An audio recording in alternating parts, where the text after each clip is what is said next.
Bien, gente, ahora vamos a hablar de los árboles chaflaneados. Se llaman árboles splay, todo el mundo los conoce como árboles splay, pero la traducción de splay a español es biselado o chaflaneado. Y como chaflaneado suena más chiva, entonces es el nombre que vamos a utilizar.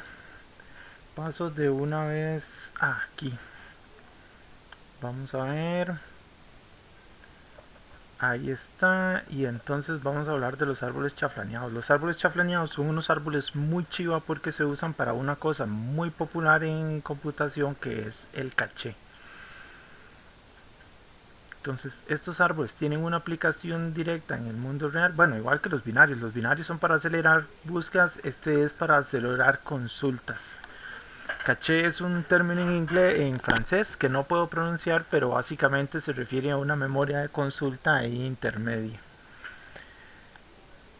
Eh, lo que hace una memoria caché es guardar datos para futuras consultas. Entonces, en un sistema donde yo tengo muchas consultas, lo que voy a hacer es crear una memoria caché donde yo voy a tener ahí intermedios. Entonces, yo tengo personas aquí que están haciendo consultas y entonces tengo varias personas ahí haciendo consultas. Y entonces en un sistema tradicional yo voy, hago la consulta a mi servidor, vamos a tratar de dibujar un servidor más decente, hago mis consultas al servidor, dije más decente, no bien hecho, así que, y él me lo devuelve. Entonces digamos, cuando yo tengo muchas consultas, yo tengo que implementar soluciones como poner una pila, una cola o una lista por ahí que las reciba, alinearlas e ir. El servidor aquí entonces va en nuestro sistema, él recibe la consulta, va al disco duro, que vamos a dibujar un disco duro magnético ahí. No se burlen, eso es un disco duro magnético. Disco duro o almacenamiento externo, o puede estar en un data center lejano. Va a devolvérselo al sistema, el sistema se lo manda al servidor y el servidor no lo devuelve. Entonces esa cosa puede consumir mucho tiempo.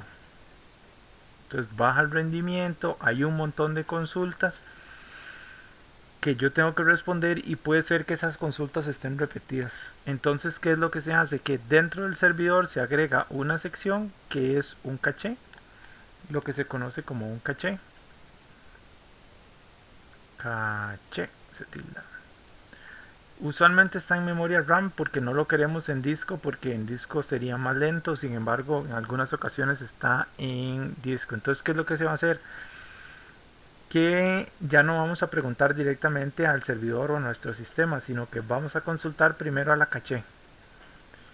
Si en la caché está, eso se llama un caché hit y entonces va a contestar de una vez. Caché hit.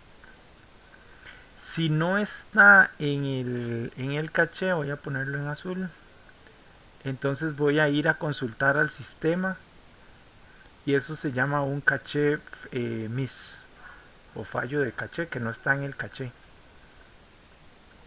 Ok, entonces voy a ver si puedo colorear esto mejor con cian. Voy, hago una consulta, voy con cian.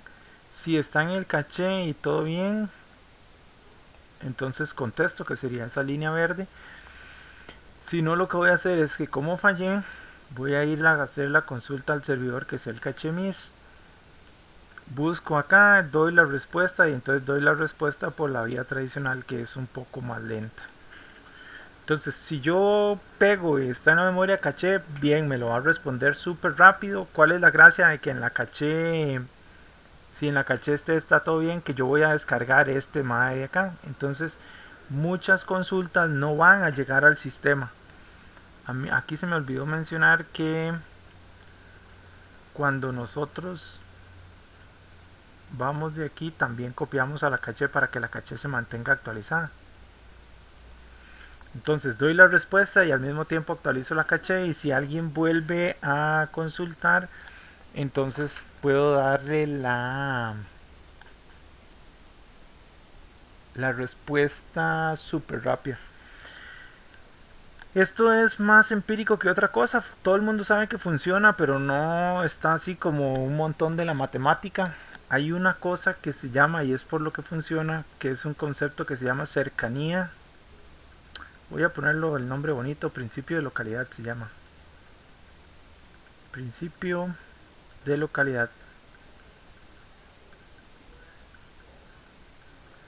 Eso es que básicamente si nosotros estamos aquí, vamos a tender a consultar las cosas que están cerca, digamos, o que están muy cerca, o que están a la pura par, o incluso la misma carajada una y otra vez. Entonces ese es el principio de localidad. Eh, Hay varios tipos de principio de localidad. Entonces cuando hablamos de principio de localidad y esto de consultar las cosas, la misma carajada o lo que está cerca regularmente, podemos hablar de tres cosas. Podemos hablar de localidad temporal. O sea, lo que yo consulté hace 10 segundos es muy probable que yo lo vuelva a consultar en los próximos segundos. Está el principio de localidad espacial, que podemos hablarlo en términos del disco duro. Si yo hice una consulta al disco duro en el sector 647, es muy probable que yo también haga una consulta en el sector 648, 649, 650, que son áreas del disco duro. Y además está el principio de localidad secuencial, que es parecido a lo que les acabo de mencionar, que es yo voy a pedir lo que está a la par. Ese principio, como les decía, no tiene un fundamento matemático súper sólido, pero en la vida real funciona, digamos, se ha visto que funciona, entonces es por lo que trabaja el caché. En términos de un árbol, digamos, de un árbol splay, vamos a trabajar con un árbol binario de búsqueda. Entonces, un árbol chaflaneado es, y me perdonan ahí la referencia religiosa, pero es un árbol binario de búsqueda poseído. Vamos a poner poseído por el algoritmo. ¿Por qué digo que es un árbol que va a estar ahí poseído? Básicamente porque...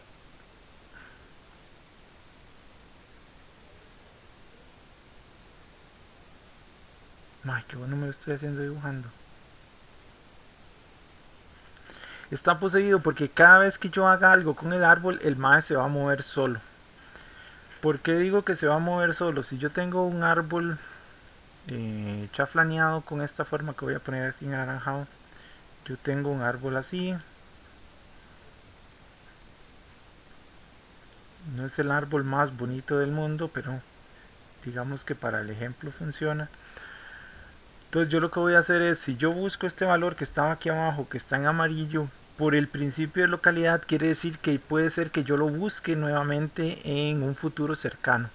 Entonces, ¿qué voy a hacer? Voy a agarrar este valor y lo voy a subir aquí. Y lo voy a subir mediante un proceso que se conoce como proceso de rotaciones. Y entonces después el árbol se acomoda. Entonces cada vez que yo hago un proceso de rotaciones y subo ese valor hasta llegar arriba, ojo, yo lo llevo hacia arriba, pero tengo que mantener la propiedad de que sea un árbol binario de búsqueda, donde los de la izquierda son menores y los de la derecha son mayores. Entonces, manteniendo esa propiedad, yo voy a hacer las rotaciones. Son tres rotaciones que están más o menos definidas y que se aplican de una forma ahí en particular. Esas rotaciones están detalladas en el PDF compañero de este video, que pueden encontrar en el servidor del Discord. Bien, hay eso lo vamos a mencionar y después lo vamos a ver con más detalle en clase y en los ejemplos que vayamos a ir haciendo. Les cuento, digamos, algunos ejemplos de dónde se usa un caché actualmente en la computadora, como para que nos demos idea de la utilidad que tienen estos árboles. Y ¡boom! Vean qué rápido dibujé. Esto es una copy paste porque en la otra pantalla tengo abierto el otro PDF, el PDF compañero. Y entonces estas son las aplicaciones del caché en servidores web. Los servidores que contienen las páginas web, qué sé yo, digamos un ejemplo ahí bien guaso, Facebook. Cosas que la gente siempre pide y pide todo el tiempo. Bueno, los archivos de configuración de CSS, se llaman, de estilo, los logos, imágenes que son comunes y que siempre aparecen, eso está ahí en el caché. Entonces uno en realidad no va hasta el servidor del Facebook a obtener todo y traérselo todo el tiempo, sino que uno va y consulta el caché y le dice, esto ya usted lo tiene ahí. Incluso los navegadores modernos, digamos Firefox, Chromium es el Chrome, pero el que es libre, obviamente. Y Chromium se escribe con una H por aquí en algún lado. Voy a poner la H aquí. Ustedes se imaginan dónde va. Y solo voy a mencionar esos porque son los libres. Entonces, los libres y los que son chivas, que también están para el celular. Es más, borrémonos Chromium porque están peleados con la gente de Google también. Entonces, digamos, los servidores como Facebook tienen en el disco duro un pequeño caché. Entonces hay ciertas imágenes que ni siquiera las va a buscar al servidor, sino que él ya las tiene copiadas en el disco duro. Entonces no vaya tan largo, vea, tráigalas aquí porque aunque el disco duro es lento, la conexión a internet es más lenta por todo lo que tiene que hacer. Entonces el MAE dice, hay cosas que yo sé que de fijo cuando usted refresque esta página las va a volver a pedir, como por ejemplo los logos, imágenes de ejemplo y esas cosas. Entonces yo mejor me las voy a dejar aquí guardadas y la próxima vez yo le cargo la página más rápido, pero jalando los datos desde mi compu. En el CPU, si ustedes van y revisan un procesador, se van a dar cuenta que hay niveles de caché que se llaman L1, L2, L3. Por aquí están los registros. Y por aquí ya están todas las otras interfaces y toda la carajada. Estos L1, L2 y L3 son niveles de caché donde se copian instrucciones y microinstrucciones y algunas cosas para no ir a buscarlas hasta la RAM. Entonces hace que sea mucho más rápido. ¿Qué es lo que pasa con estos cachés que están implementados en hardware? Entonces son carillos.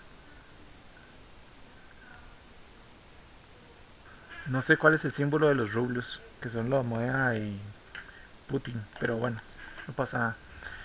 Las bases de datos se usan un montón, igual como están en disco duro son lentas, entonces mejor hagamos un pedazo de caché donde esté más rápido los sistemas administradores de bases de datos. Los servidores de DNS, que son los que cambian de nombres a números, porque cada compu pública en internet tiene un número en realidad, que es lo que se conoce como una dirección IP. Esto es lo que se conoce como una dirección IP. Entonces los servidores de DNS, que significa Domain Name Service, lo que hacen es tomar un nombre como tech.ac.cr,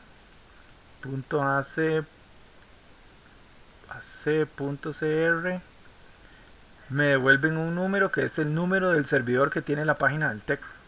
Entonces esas consultas son tan comunes que entonces se mantienen en un caché en el DNS. Los GPUs también tienen, y los discos duros, incluso los discos duros tienen un caché dentro. Está el hardware, la caja del aparato, y ellos reservan un cierto espacio acá donde hay, estos son datos, digamos, esto que estoy ahí coloreando en azul, y lo que estoy poniendo en anaranjado es un espacio que los discos duros se dejan para ellos, donde está un driver de control del aparato interno, y hay un área de memoria que son menos de 100 megas creo, y que está hecho para hacer el caché. Entonces no siempre que nosotros hacemos una solicitud al disco duro vamos a ir hasta el área azul, sino que a veces el disco duro dice, eso ya lo tenía aquí, tome, lléveselo, y lo va a hacer mucho más rápido. Entonces eso hace que estos árboles Splay, que por cierto son los que se implementan en la mayoría de estos lugares, tal vez en el CPU no tanto, pero en los otros lugares sí, van a ser muy chivas, y es probable que en la progra nosotros estemos trabajando con algo de estos de los árboles chaflaneados. En un futuro video les voy a contar un poco más de estos árboles y después hacemos ya ejercicios probablemente en clase. Hasta luego.